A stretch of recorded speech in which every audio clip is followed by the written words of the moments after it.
अच्छा, मैं अगर आपसे कहूँ कि रिप्लेसमेंट रिकार्नेशन के बारे में आप जानते हो, थोड़ा कंफ्यूजिंग हुआ कि नितिन ये समझे नहीं हम, क्या मतलब हुआ। इसे परकाया प्रवेश भी कहा जाता है और आसान भाषा में समझाता हूँ, दो व्यक्तियों की आत्मा का आपस में अदला बदली, एक्सचेंज होना, जिसमें कि एक मृत है और एक जीवित है। ऐसा क्या पॉसिबल है? लेकिन अगर वो जीवित व्यक्ति की आत्मा उस तरफ चली गई तो क्या ये जिंदा है? कंफ्यूजिंग है। एक बात बताऊं, कहानी शुरू करने से पहले, आज का आर्टिकल 100% सच है। और वैसे तो मनगढ़ंत हम सुनाते भी नहीं है, लेकिन ये इसलिए बोल रहा हूँ, जोर देकर बोल रहा हूँ कि इसके पीछे ना जाने कितने बड़े बड़े साइंटिस्ट आ गए, कितने बड़े बड़े फिलोसफर आ गए। हिंदुस्तान के इस छोटे से गांव में आकर उन्होंने वक्त बिताना शुरू कर दिया, इसके बारे में तह तक जाने की कोशिश करी और पता क्या चलता है, बड़ा भयानक है। आपको धीरे धीरे करके जो परत हटेंगी उसमें हो सकता है इंटरेस्ट आए और कहानी पसंद आती है, तरीका पसंद आता है तो चैनल को सब्सक्राइब करिएगा। यहाँ मैं सिर्फ कहानियां सुनाता हूँ। और हाँ, नमस्कार, हर हर महादेव, मैं नितिन हूँ। आज की कहानी यूपी शरीफपुरा से है, तो ज़रा ध्यान से सुनिएगा और बताना मुझे कमेंट में कि क्या आप समझते हो कि पुनर्जन्म होता है। अभी फिलहाल चैनल का इंट्रो, उसके बाद आकर शुरू करता हूँ। हर हर महादेव।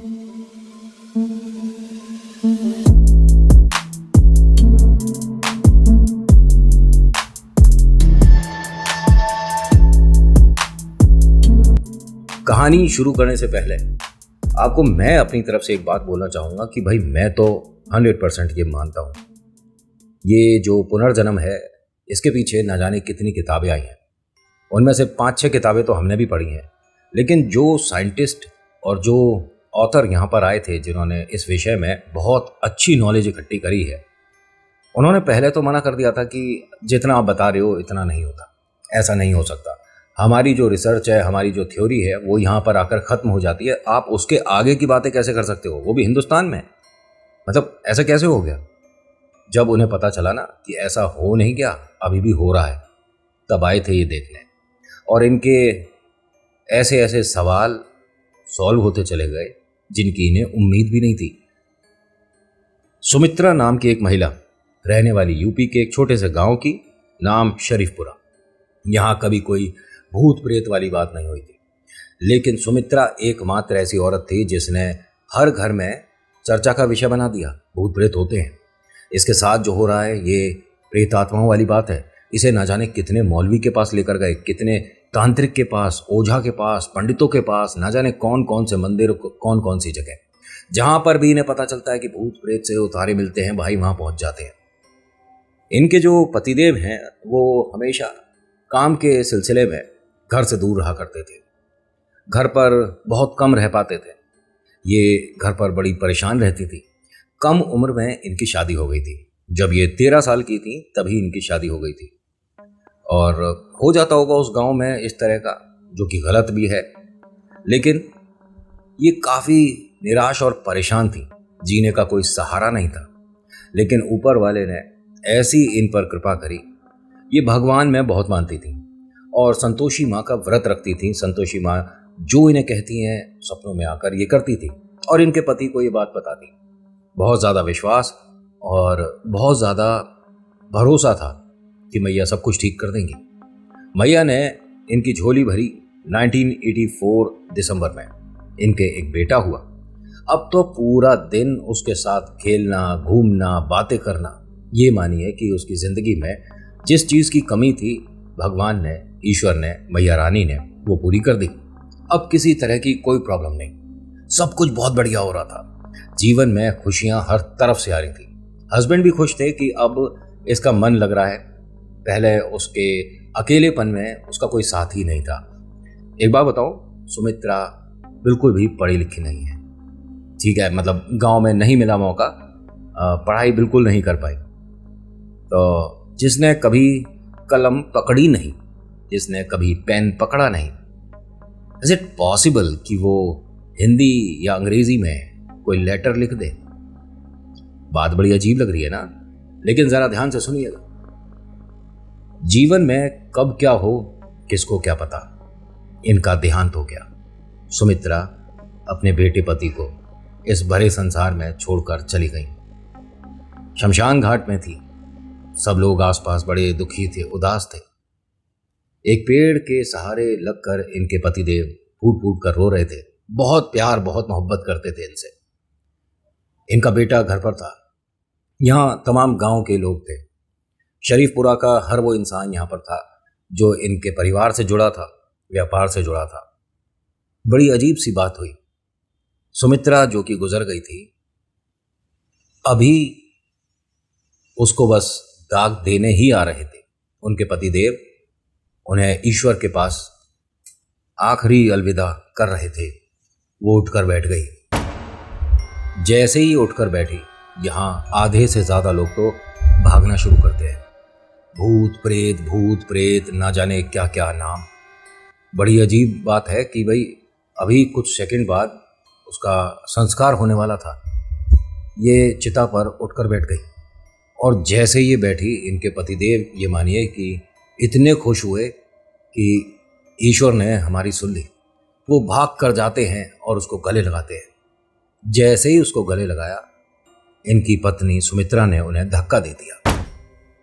दूर हटो, कौन हो तुम? अब यहाँ पंडित जी वगैरह सब लोग थे और वो कहते हैं कि बेटा आप ठीक हो? हाँ मैं बिल्कुल ठीक हूँ, लेकिन ये आदमी कौन है? पीछे हटो मेरे से। उसने कहा अरे मैं तुम्हारा पति हूँ। और सुमित्रा तुम ऐसे कैसे बात कर रही हो? सुमित्रा? कौन सुमित्रा? मेरा नाम शिवा त्रिपाठी है। क्या है तुम्हारा नाम? हाँ सही सुना तुमने, शिवा त्रिपाठी नाम है मेरा, और मेरे से दूर हट के खड़े हो जाओ। अब पंडित जी उन्हें देखने और बहुत से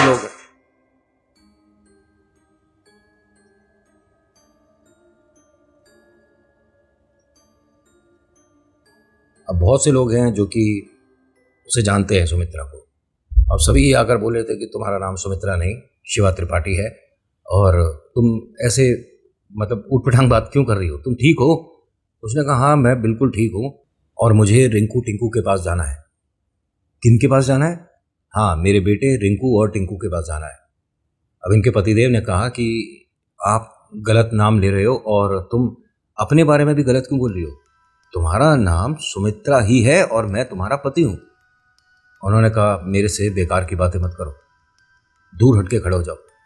अब यहाँ पर बहुत सारी महिलाओं को बुलाया गया कि भाई वो सुमित्रा एकदम जीवित हो गई है और वो अपना नाम कोई शिवा त्रिपाठी बता रही है।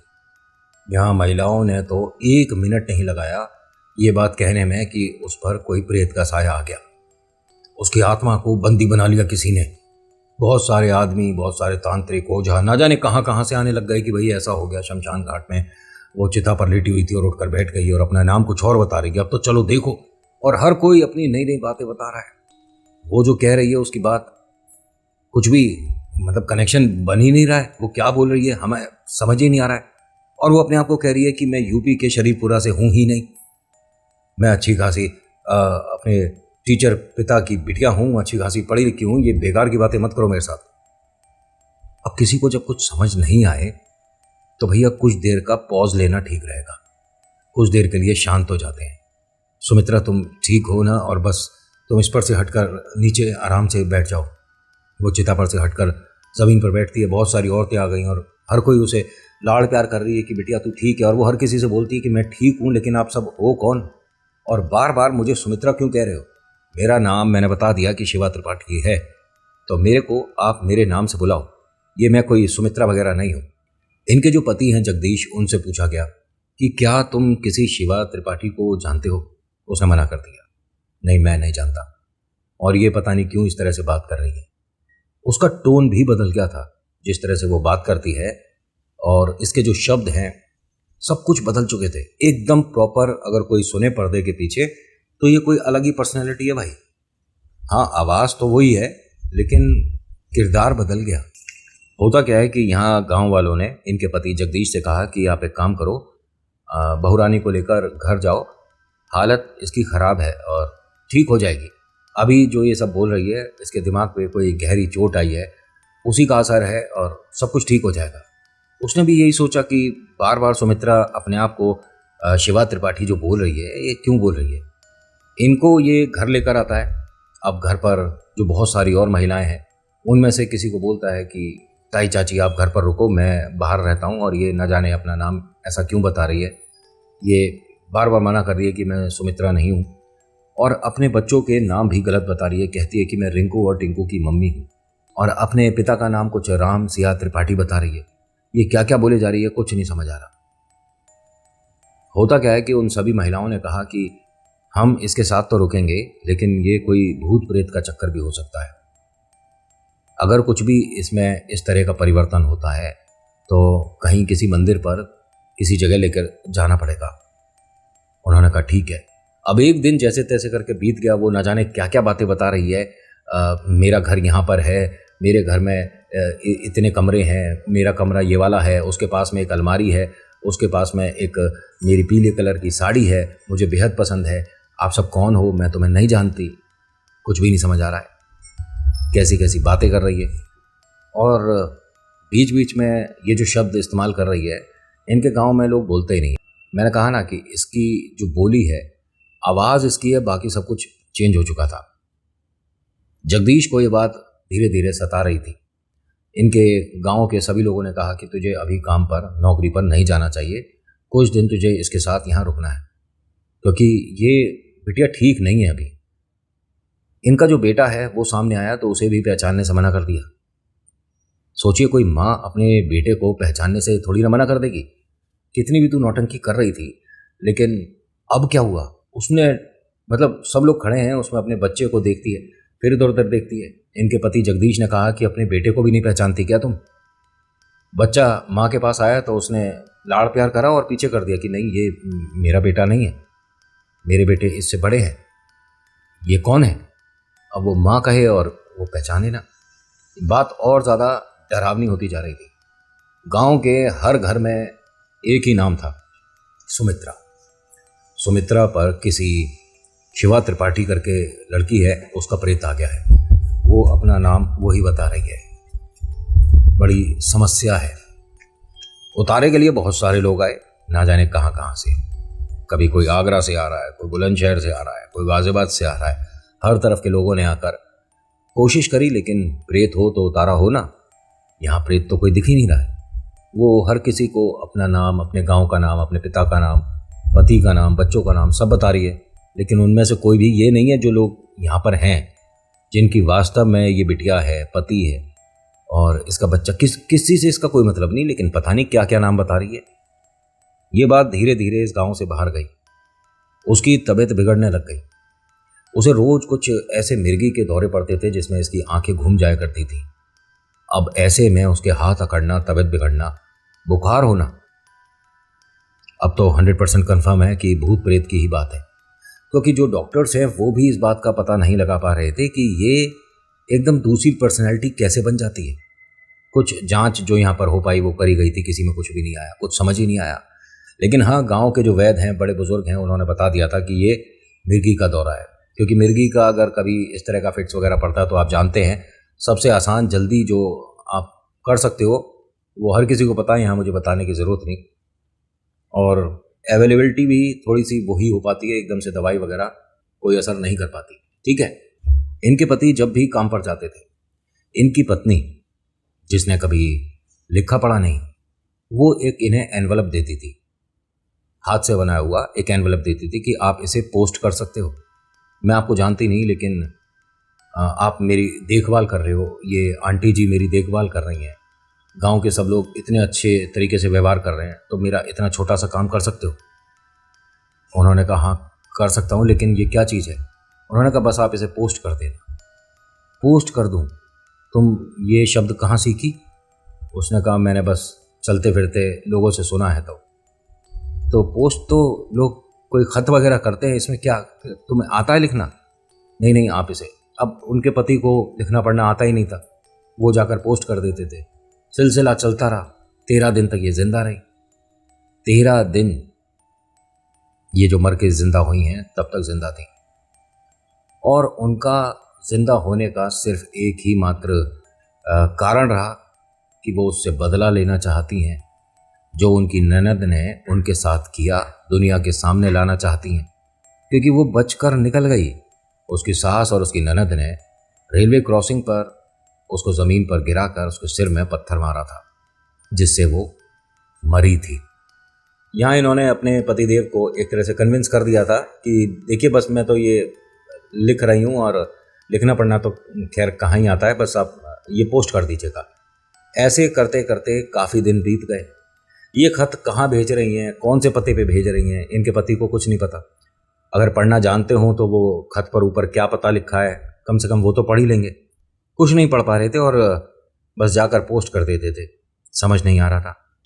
करीब 7-8 दिन बाद यहाँ पर एक आदमी आता है। इनका दरवाज़ा खटखटाता है तो ये हस्बैंड वाइफ और इनका बेटा और यहाँ कुछ महिलाएं और थी गांव की, वो घर में ही थे। तो सुमित्रा ने दरवाज़ा खोला। जैसे ही देखा सामने उस आदमी को, ये गले लगकर एकदम से रोने लग गई। उस आदमी ने इन्हें एकदम पीछे करा। एक मिनट, कौन हो बेटा तुम, और मेरे को तुम खत क्यों भेज रही हो? अब इनके पति, जो सुमित्रा के पति हैं जगदीश, वो कहते हैं कि आप इन्हें नहीं जानते, ये सुमित्रा है मेरी पत्नी। वो एकदम रोते रोते कहती है कि पापा मैं हूँ शिवा त्रिपाठी, आपकी बेटी, और आप हो राम सिया त्रिपाठी। पापा मुझे नहीं पहचाने? उस आदमी के हाथ से चिट्ठियाँ सारी गिर गईं। क्या क्या तुम मेरी बेटी को मरे टाइम हो गया है और बेकार की बातें मत करो। हाँ हाँ पापा, मैं ही हूँ आपकी बेटी और मैं सिर्फ इसीलिए आई हूँ आपको ये बताने के लिए, ये सब कुछ जो हुआ ना, ये अनजाने में नहीं हुआ। मैंने कोई ट्रेन से कूद कर कुछ नहीं करा है, मैंने कोई अपने आप को ख़त्म नहीं किया है। ननद ने और मेरी सास ने ये सब कुछ किया है। उन्होंने कहा ये बेकार की बातें कर रही है औरत, ये क्या क्या बोल रही है मेरी बेटी के बारे में। अब इनके पति जगदीश कहते हैं कि जी मेरी पत्नी सुमित्रा, अभी कुछ दिन पहले उसका स्वर्गवास हो गया था। वो चिता पर लेटी थी और उठकर बैठ गई और एकदम बोलती है कि मैं शिवा त्रिपाठी हूँ, तब से ये इसी तरह का बर्ताव कर रही है। अब इस आदमी को यकीन नहीं हुआ कि ये कैसे हो सकता है, और मेरी बेटी के बारे में ज़्यादा तुम्हें पता है, इसी वजह से तुम ये फालतू की हरकत कर रही हो। मेरे घर के बारे में बता सकती हो?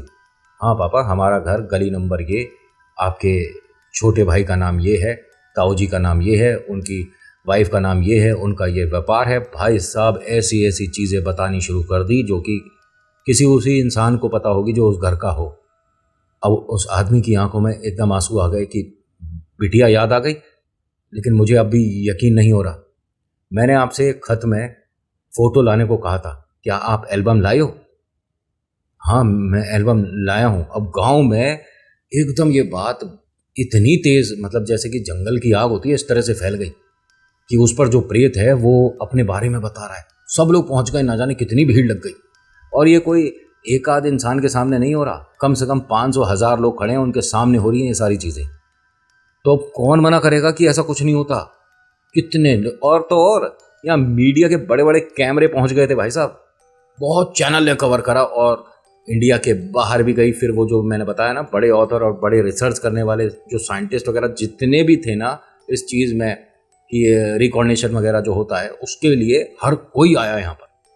इस छोटे से गांव में ऐसा मेला लग गया था, क्योंकि विश्वास करने वाली तो बात थी ही नहीं। होता क्या है कि उसने जब एल्बम दिखाई, राम सिया त्रिपाठी ने, उसने सबको पहचानना शुरू कर दिया। ये रिंकू है मेरा बेटा और ये टिंकू है छोटा बेटा। और पिताजी 1985 में रेलवे ट्रैक पर मुझे जो फेंका गया था वो मेरी ननद और मेरी सास ने किया था। मेरे सिर पर जो पत्थर मारा वो मेरी ननद ने मारा था, उसकी वजह से मेरे प्राण चले गए। पिताजी मैं वहाँ 15 मिनट तक तड़पती रही थी और आप सब लोग ऐसे ही घर चले गए, 1 महीने में सब भूल गए। ये गलत है। अब उसने बहुत सारी चीज़ें, जब मतलब पूरी एल्बम में उसने एक एक तस्वीर बता दी कि किसकी है। उसके पिता ने बस एक सवाल पूछा कि मुझे ये बता सकती है कि तेरे कमरे में सबसे ज़्यादा पसंदीदा तेरी क्या चीज़ है? उसने छुटते बताया, मेरे बाएं हाथ पर जो अलमारी है उसमें जो एक अकेली साड़ी है मेरी पीली, येलो वाली मेरी फेवरेट है। अब वो फूट फूट कर रोने लगे कि ऐसा कैसे हो सकता है, मेरी बिटिया वापस आ गई, लेकिन ये किसी और के शरीर के माध्यम से मुझसे बात कर रही है। क्या प्रेत है, क्या है, कुछ नहीं समझ ही नहीं आ रहा है। उसने कहा मैं कुछ ही दिन के लिए आई हूँ और मैं परसों मर जाऊंगी। क्या बेकार की बातें कर रही है बेटा तू? अब इनके पति हैं, उनके भी पैरों के नीचे से ज़मीन निकल गई, क्या बोल रही है ये? हाँ, मैं परसों मर जाऊंगी, लेकिन उससे पहले मैं चाहती हूँ कि आप दोबारा से पुलिस स्टेशन जाओ और ये दोबारा से केस। अब वो गए, एक अनजान व्यक्ति की बात सुनकर अपनी बिटिया का केस रीओपन कराने गए। पुलिस ने मना कर दिया। देखिए, ये सारी कही सुनी बातें हैं, आप बेकार की बातें मत करिए। वो मर गई और फिर वो जिंदा हो गई और अब कोई सुमित्रा नहीं शिवा त्रिपाठी बन गई है, सब बेकार की बात है। अब ये दोनों ही गए थे, राम सिंह त्रिपाठी साहब भी गए थे और इनके जो पति हैं सुमित्रा के जगदीश, ये भी गए थे कि रिपोर्ट लिखी है, हमारे सामने की बात है ये सब जो औरत बोल रही है। उन्होंने कहा उसके मन में जो आएगा बोल देगी, आप मान लोगे क्या? कोई केस रीओपन नहीं होगा। उन्हें बिल्कुल सही मना कर दिया गया, उनकी बिल्कुल नहीं सुनी गई और कोतवाली के बाहर कर दिया। जैसा उस लड़की ने कहा था वैसा ही हुआ। 2 दिन बाद वो तड़पना शुरू होती है, उसकी आंखें पलटती हैं, शरीर अकड़ता चला जाता है। अपने पिता को देखती है, आंखों में आंसू होते हैं और बोलती है कि बस एक बार मैं रिंकू टिंकू से भी मिलना चाहती हूँ, क्योंकि मेरे पास अब कुछ घंटे ही बचे हैं। राम सिंह त्रिपाठी जी, जो कि पहले नहीं मान रहे थे कि मैं इसका पिता हूँ, ये वास्तव में मेरी बेटी की आत्मा है, वो अपने घर से अपने बच्चों को इनको लेके आते हैं, रिंकू और टिंकू को मिलवाते हैं। वो खूब रोती है और जो इनका भी बच्चा है उससे भी खूब लिपट के रोती है और उससे ये कहती है कि बेटा, मैं तुम्हारी मम्मी के शरीर से बात कर रही हूँ, लेकिन माँ तो हूँ, मैं जाऊंगी, अपने पिता का ख्याल रखना। और वो इस तरह से गई, पूरे गांव में ऐसा लग रहा था कि उनके घर से कोई बिछड़ रहा है। सबके सामने हाथ जोड़ा था उसने और कहा था कि आप सभी का बहुत धन्यवाद मुझे सुनने के लिए, और धन्यवाद हो सुमित्रा का जिसने अपने शरीर के माध्यम से मुझे बोलने दिया। पंडित, पुरोहित, तांत्रिक, सबकी विद्या यहाँ पर धरी रह गई, क्योंकि ये चमत्कार ईश्वर का था। यहाँ प्रेत का कोई मतलब नहीं। और मैंने आपको शुरुआत में ही ये चीज़ बोली थी कि इसे आप परकाया प्रवेश भी कहते हैं, एक आत्मा का दूसरी आत्मा से बदल जाना, इंग्लिश में रिप्लेसमेंट रिकॉर्डिनेशन कहते हैं। और हाँ, इसमें तकरीबन 3 किताब आई हैं।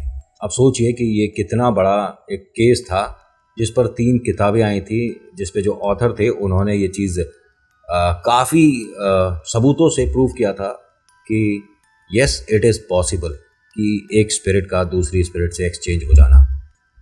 तो आज के कहानी में इतना ही। आपको कैसी लगी बताना ज़रूर। So thank you so much for watching. मेरा नाम नितिन है।